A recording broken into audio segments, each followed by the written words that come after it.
এদিকে হাম ও উপসর্গে ২৪ ঘন্টায় মৃত্যু হয়েছে আরও ১০ শিশুর। এই রোগে আক্রান্ত নতুন করে শনাক্ত ১,২৬১ শিশু। আইসিইউর অভাবে হাম আক্রান্ত জটিল রোগীর সুচিকিৎসা দিতে পারছে না হাসপাতালগুলো। এতে ভোগান্তি বাড়ছে রোগীদের, উদ্বেগে স্বজনরা। মোবাশ্বের আহমদের রিপোর্ট।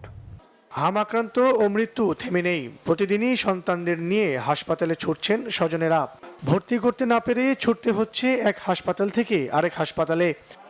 এখানে ৩-৪ দিন থাকার পর হঠাৎ তীব্র শ্বাসকষ্ট শুরু হয়ে গেছে।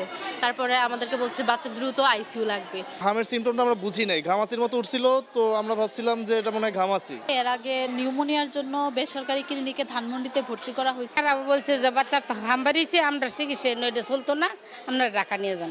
হঠাৎ রোগীর চাপ বেড়ে যাওয়ায় চিকিৎসা দিতে হিমশিম খাচ্ছে হাসপাতালগুলো। জটিল রোগীর অনুপাতে আইসিইউর সংখ্যা কম। বাইরে থেকে যে রোগীগুলো আমাদের এখানে রেফার্ড হয়ে আসতেছে, খারাপ রোগীগুলোই আসতেছে, জেনারেল রোগীগুলো কিন্তু আসতেছে না। এটা লোকালি ট্রিটমেন্ট হচ্ছে, কিন্তু যেগুলি কমপ্লিকেশন ডেভেলপ করতেছে বিশেষ করে সিভিয়ার নিউমোনিয়া যেগুলো ডেভেলপ করতেছে সেগুলো আমাদের রেফার্ড হয়ে আসতেছে।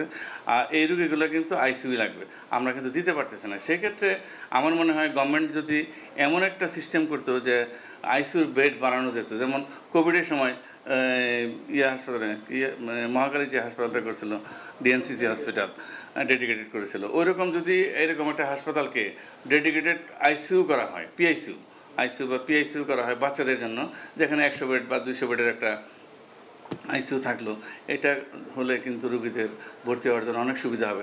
এদিকে হঠাৎ বেড়ে যাওয়া হাম ও এই রোগের উপসর্গ নিয়ে নতুন রোগী ভর্তির সংখ্যা ধীরে ধীরে কমে আসছে বলে জানান চিকিৎসকেরা।